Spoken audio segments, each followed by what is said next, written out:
Weight बद्दल बोललं जातं तेव्हा सगळ्यात महत्वाचा फॅक्टर आहे तो म्हणजे तेल.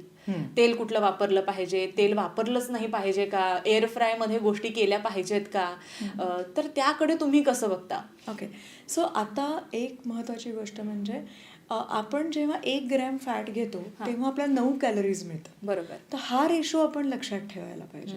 सो आपण जर खूप अतिरिक्त तेलाचा वापर करत असू आणि मग ते नुसतं तेल म्हणजे तळायचं तेल किंवा पोळ्यांना लावलेलं तेल असेल, भाज्यांमध्ये एक्सेसिव्ह घातलेलं तेल असेल किंवा बेकरीच्या पदार्थांमध्ये असणारं तेल असेल, तर हे सगळे पदार्थ म्हणजे फरसाण असेल, नमकीन असेल, तर ह्या सगळ्यांमध्ये एक्सेसिव्ह तेल गेलं तर शरीराचा नियम हा आहे, जे काही एक्सेसिव्ह आहे ते चरबीमध्येच रूपांतरित होईल.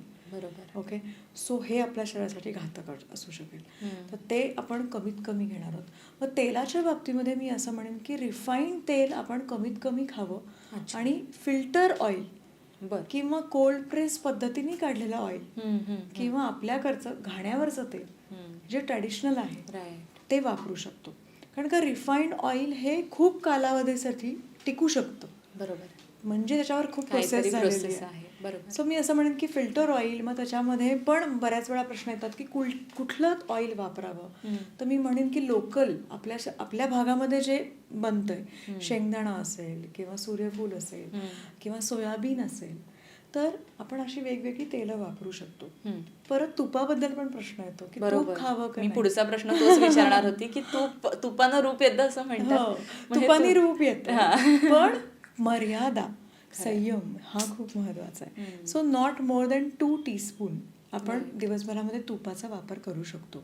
पण मग ती बुलेट कॉफी पिण्याची जी पद्धत आहे की ज्याच्यामध्ये आपण तूप टाकतो, हा एक ट्रेंड आहे. Caffeine can actually trigger your central nervous system. You will become alert. तुम्ही खूप अलर्ट होता, पण तुमचं हार्ट रेट पण अननेसेसरी वाढू शकतो. तुमच्या गटवर पण त्याचा परिणाम होऊ शकतो. कॅफीनमुळे तुमचे जे बॅक्टेरियल लेअर आहे तो कमी होऊ शकतो. तर मी आय डोंट रेकमेंड दॅट. मी तूप पाणी नक्की रेकमेंड करू शकते, पण तूप हे थिजलेलं असतं रूम टेम्परेचरला सुद्धा.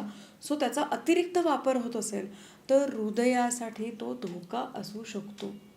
त्यामुळे अतिरिक्त वापर करायचा नाही आहे. म्हणजे एक जनरल ट्रेंड बघितला की ऑलिव्ह ऑइल हे शरीरासाठी चांगलं आहे म्हणून मग आम्ही त्याच्यामध्येच तळतोय. Not recommended. ऑलिव्ह ऑइल हे रॉ फॉर्ममध्ये खाण्यासाठी योग्य आहे.